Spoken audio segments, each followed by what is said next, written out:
Now, for most people, it does not seem like there is a practical reason that you should be doing any level of vlogging. And that's something that people do for fun or as a hobby. It's not really something that's working anymore, especially when you move forward into 2024. And that rhymes.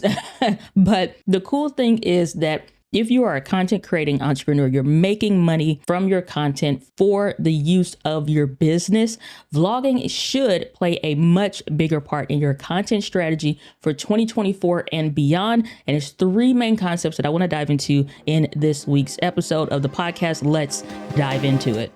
Welcome to the Video Simplified podcast, where I help you simplify the video creation process to help you reach wider and connect deeper with the people that need you the most. From learning to use your camera to simplifying video strategies to help you grow your brand and share your vision using video. So let's jump right into today's episode. What is up, entrepreneurs? Welcome back to the Video Simplified podcast with me, your hostess, the mostess, Diana Gladney. I am pumped and excited to be diving into vlogging. Vlogging is not something where I would necessarily say I'm an expert at, or it's something that I do all the time, but it is something that I do every single year. And it is absolutely something that I do every single time that I am going out of town. And it's funny because the last trip that I took for 2023 was, or at least like for business, was going to Ecamp's Creator Camp. And so much fun. I got to see all of my friends and we just got chance to hang around each other. Probably not as much as I would have wanted to because we're working and whatnot, but it was an amazing experience. And I got the chance to meet a lot of you guys at the event. But the one thing that you would have seen if you ran into me at that event is I had my camera with me 24/7. And I say 24/7 because it legit was 24/7. There is a time and a place where you should have your camera and you're going to feel the need to be more present and in the moment. And that is a real thing, and it is important so that you're living these experiences instead of just filming them all the time. But that's not the point of vlogging, especially not as a content creating entrepreneur. I can't speak to this from somebody that if that's the only thing that you do. A lot of people love and have learned a lot from Casey Neistat and him doing his daily vlogs. And even Gary Vaynerchuk with his daily V vlogs that he has going on and stuff like that. And that's great. But when you are looking at you doing it, you don't have somebody to film for you. And you may not be a filmmaker, probably are not. And so you feel like you don't fit into the category of doing this or to be too hard. And I cannot express to you how untrue that is for you. I don't care how experienced you are in your business, if you've been doing it for a lot of years, or if this is your first full year in being full time, it will not matter. Both of these type of content creating entrepreneurs, you can get value out of doing vlogging. And if there are those moments that come up, which is something we'll dive into later, but deal with it right now, dealing with the elephant in the room. If there's a point where it needs to be being yourself or being like where that's something that maybe shouldn't be on camera, you put the camera down. It's very simple. So a lot of the reasons why you think that you shouldn't and the reasons why you think that you should, like that list of the should is much higher than the shouldn't. First of all, I talked about this a lot in the last episode or one of the last episodes, which is your B-roll content library. Most entrepreneurs are not building their own native content library like they should. And what I mean native is that this is of you. It's either native or natural. I use those interchangeably. And it's you recording yourself doing your thing. So I have the A6700 here. So I could have this camera just slightly out of the frame. If you're watching the video version of this, you saw me have the camera in the frame where you can see it and then just slightly out of it. But now that you can see, my arm is still extended here, but this camera could be sitting on a little mini desktop tripod or vlogging tripod, and it's capturing me doing my thing. If I'm giving a talk, I'm recording it. If I'm talking to somebody and meeting them for the first time, I'm recording it. If I'm like I was at Ecamp's Creator Camp and I have a group with me and I'm walking and documenting the experience, I have a camera with me, I'm recording it. If I'm in the airport, I'm recording it. Why? Because there's so many scenarios throughout the year for marketing purposes in the business specific to your content where it's important to do the say, show, and spell method, which if I'm saying something, it should be seen or showing on the screen as B-roll. And then the spell is like if, the branding, for example, Ecamm, Creator Cam, let's say we're promoting it on the episode, then you would see that text come up on screen or something like that. Or if it was something like the company Sennheiser, for example, not an everyday common word that you would say, or even see, or maybe learn about or know about. So that text should come up on the screen. So that's the say, show, and spell method. You're going to be using this, or your video editor rather, should be doing this in your content. That being the case, them only being able to go to Storyblocks or Motion Array or whomever, Pexels, Unsplash, wherever they get stock content from, and that be the only place that's a big mistake, because they're never seeing any personality in the brand, your ideal target audience as in the they. They're never seeing and experiencing you on camera. Number two, the longer that you're making content, the more that you are documenting what this journey has been. I could literally show you footage from the drive home of when I quit my job. Why? Because I was carrying my camera with me constantly.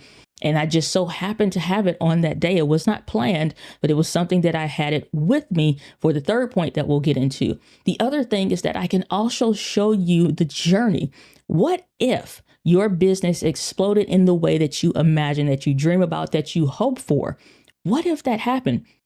How valuable would it be to you? Screw the overall marketing purposes into just how valuable would it be to you to be able to recall, not just in your memory and you're talking about it and think about it. It's like, man, I wish I had somebody recording. You're not going to have a D-Rock probably for a while. So why not just document your own journey and experience yourself? So come the day you want and you have some big, huge milestone that's important in the business and the brand, have your stuff available. It would not be possible to show the pictures of when Google and Amazon and all of those major brands that everybody admires today. It wouldn't be possible to show that they started in the garage and what that content looked like if they were not documenting that experience. At the time was photos, but they have photos of when it did not look great. What was the point of keeping that photo versus deleting it? This is the big question that you think about when you're vlogging. It's like, why would anybody care? Why would anybody watch? Why would anybody want to see this stuff? The first thing is, it's because you care. You care about your journey. You care about documenting it. You don't have to make a vlog channel. You don't have to produce a vlog as the reason for why you're holding on to this content, but it is important to capture it. Because again, not only can you use this in the marketing purposes of what you're doing, whether you're running ads, using it for B-roll in your videos, or you're having it for, again, when you hit those milestones and it's important, but capturing that B-roll content, you're not going to get these experiences again. You'll never be at the same stage that you're at right now, especially if you're constantly moving forward. What if all hell breaks loose and you drop below where you are right now? You'll have examples of the good times and the bad times. And then you have it documented. So the day you want to show just how bad things got and how great you were able to move up and out of the pit that you were in, and actually maybe share your journey in a video or something like that. At a point, again, when it makes sense for you, your business, and your brand, then you can say, I've been holding on to this content for years. And now this is the first time ever anybody outside the company is going to get a chance to see it. And I'll be able to share with you what it was really like at X, Y, and Z point. You never know when that time is going to come around. You could be one client away from literally getting that relationship connection that you need to move on. So just some things to think about. But like I said, at the very bare bones basics, it's going to be B-roll content in your marketing content with the stuff that you're doing, just your regular everyday videos, plus your marketing stuff is going to be extremely important. The second thing is going to be, like I said, in the regular everyday course of you doing content, having different context uses of an example, being in that environment makes sense. And I think fear is a big reason why a lot of people probably won't do what you feel like you need or should do. And yes, there's a time and a place for everything, but there are some environments where you'll literally never see these people again, and they don't care about you enough to care about what you're doing, to ask you or to stop you or to walk and, you know what I'm saying, all this other stuff. And some people self-sabotage themselves mentally before they ever get into the doing of the thing, simply by looking up the worst case scenarios. Here's something I learned this week or heard this week that is so amazing and monumental in the simplicity of it. And that's simply that, like, what is the difference between faith and what's the difference between fear? And I can't remember the exact context that this was used from, exact word for word verbatim that this was used from, but the context was faith is something of you imagining an outcome or scenario in the future that you do want. You're faithing, you're believing for that thing. The fear or the failure-based thoughts is that you still imagining for the future, but it's something that you don't want. And it's the negative version versus the positive version. And the difference being we are 100% in control of which scenario we're imagining and believing more of for. So it's up to you of whether or not you choose the faith-based version or the positive version of that, or the negative version of that and the failure points of that. And so the fact that we're in control and we can have faith and we can believe in that thing, why lean into the fear? It's like the worst case scenario is only as good as preparing you to not do something stupid, like wear a seatbelt because you could fly out the window, somebody could hit you, whatever keeps you from, logical reasons, explanations for that. But it's like past the point, never like driving again because of the fear of, a car crash or whatever.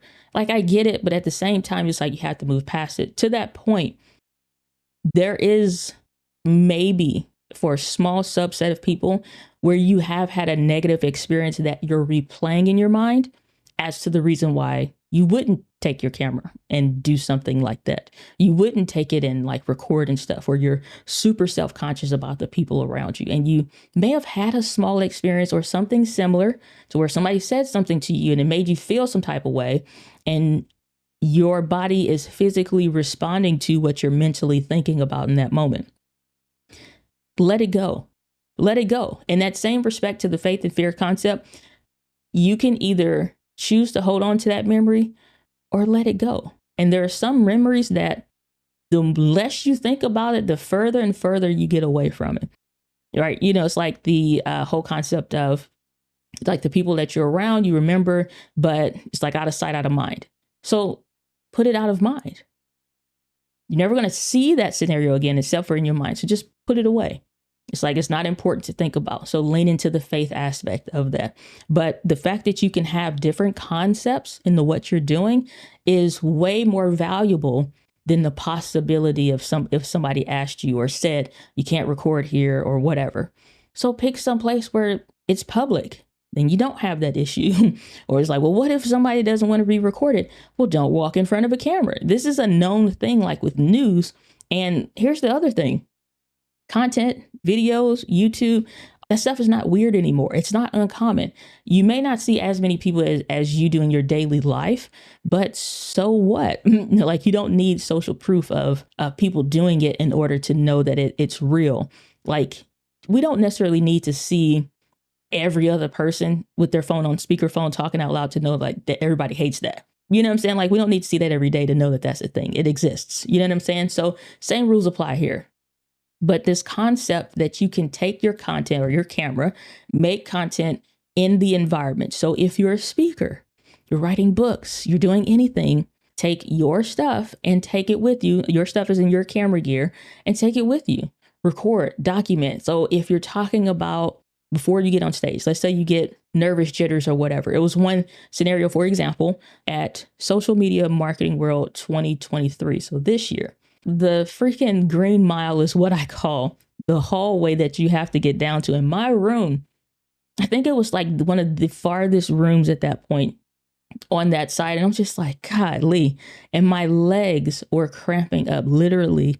My calf muscles was giving up the ghost. And where my Uber dropped me off, it was raining. Like, it was so many things going off, and it was like something happened where I didn't, like, the updates weren't correct for the slides, so I had to fix those, or they weren't working or whatever, so I had to fix those. And in the midst of that, I just randomly checked my download things, like to make sure that the free offer that I was giving away worked, and that wasn't working. Like, it was stuff like, so the ball had been dropped with that. And I, so I'm communicating with my team, and I'm frustrated, and I'm like, all the things are going wrong. And I thought about documenting all of that, but I did not have the mental capacity in the moment to try to record. And I was literally like, I could not afford to not have stuff ready and be able to walk out the door.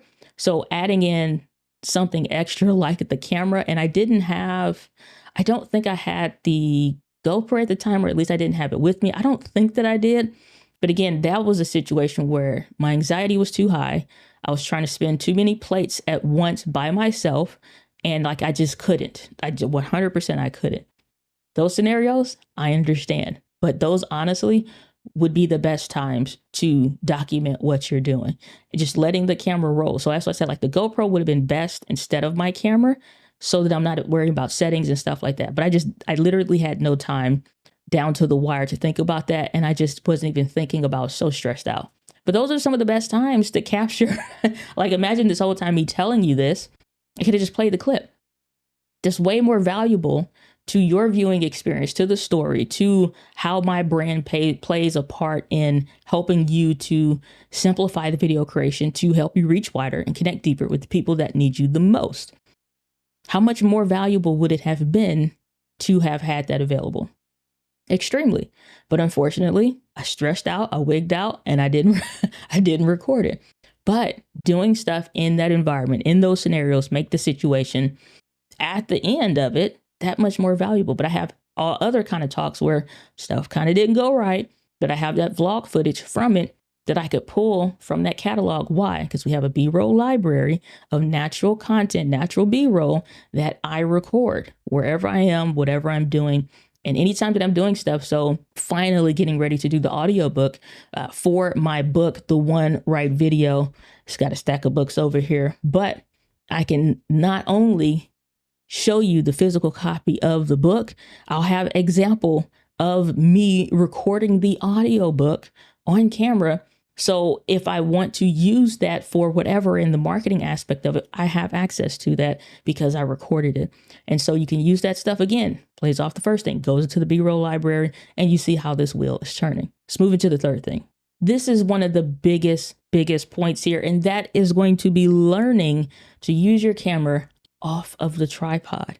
This is probably one of the biggest things that I see, especially with coaching clients, people that are in the community that are learning from my stuff. And the thing is that I see people stuck on a tripod. Yes, I make a ton of videos just like this. They're talking head videos. And because those are, number one, extremely efficient, I 100% agree to doing videos like this. And this is fine if this is your primary form of content.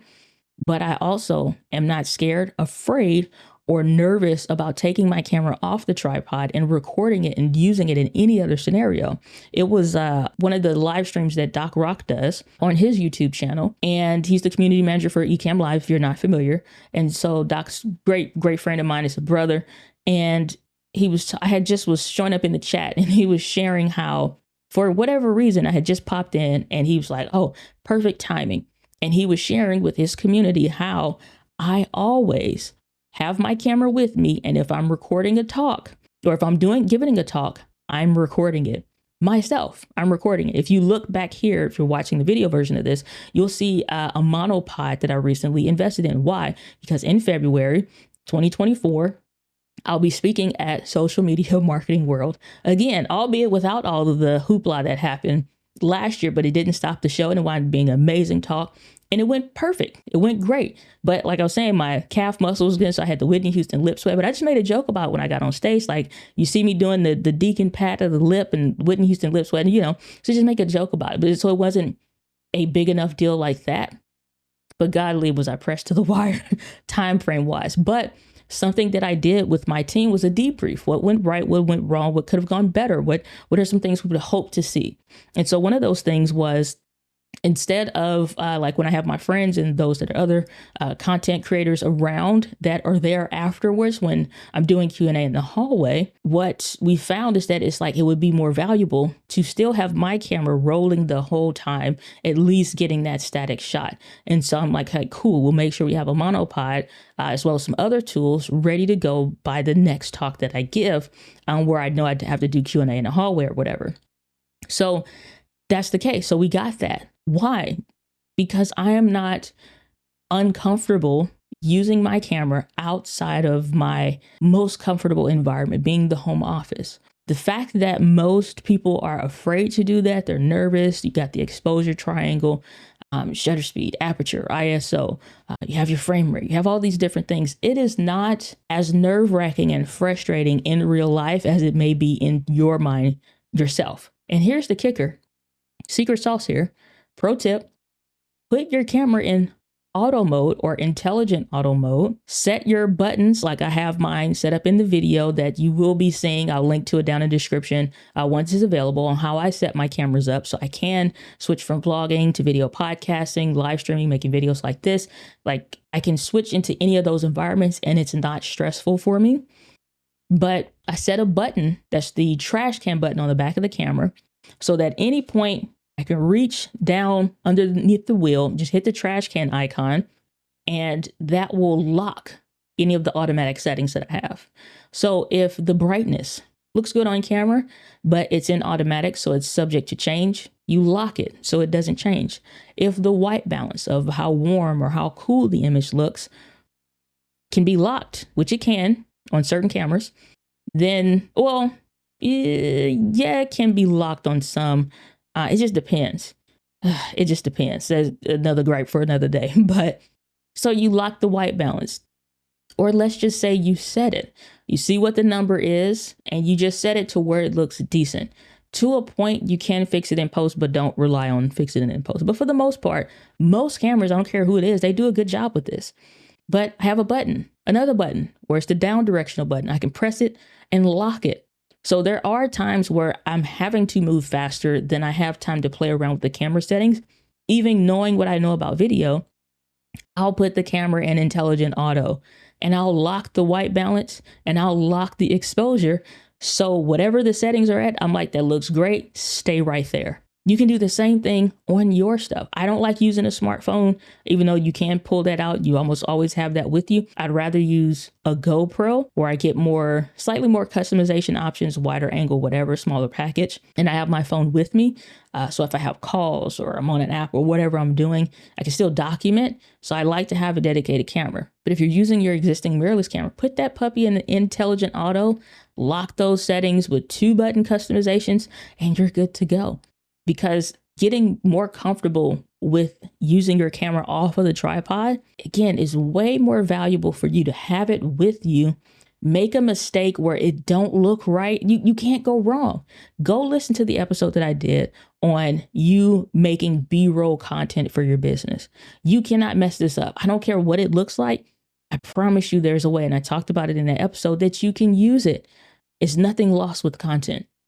Nothing. All things are content. Everything is content. You can turn anything into a form of content. I don't care if it messed up on the autofocus, if it messed up with how bright or how dark it should be. There's a way, and I talk about that in the episode, that you can put this stuff to use for you. So when you think about vlogging overall now, again, looking at it through the right lens, extremely more valuable than only doing, and not that you can't be successful, only doing stuff in the way that you've been doing it. That's fine. But add this to the repertoire. So if you're doing a book signing, take your camera with you. If you are going out to check for a contract that's coming in the mail at your mailbox, take the camera with you. If you're going to an event and you're meeting your community, or you're hosting a mastermind, or you're speaking at a mastermind, or whatever, take your camera with you, take it off the tripod, and start documenting what that experience is. You're not trying to be a filmmaker. I'm not trying to turn you into one, but it is about documenting the experience. And there's so much more value in documenting than you have probably been putting the proper amount of value to. And I hope that in this episode that you do that. But that's where I'm going to leave it for this week's episode of the Video Simplified podcast. If you receive value from it, make sure you leave a rating or review in the iTunes library, or YouTube. If you're watching it, hit the thumbs up button, subscribe to the channel if you enjoy seeing stuff like this. But it's love to end all of our episodes. The winds of life blows on us all, and it is how you set your sales. So with that, guys, love and passion. I'll see you on the next episode of the Video Simplified podcast. Take care. Thanks for tuning into this week's episode, but the value doesn't stop there. For more in-depth trainings, courses, and growing your brand using video, join the Video Simplified community at videosimplified.live.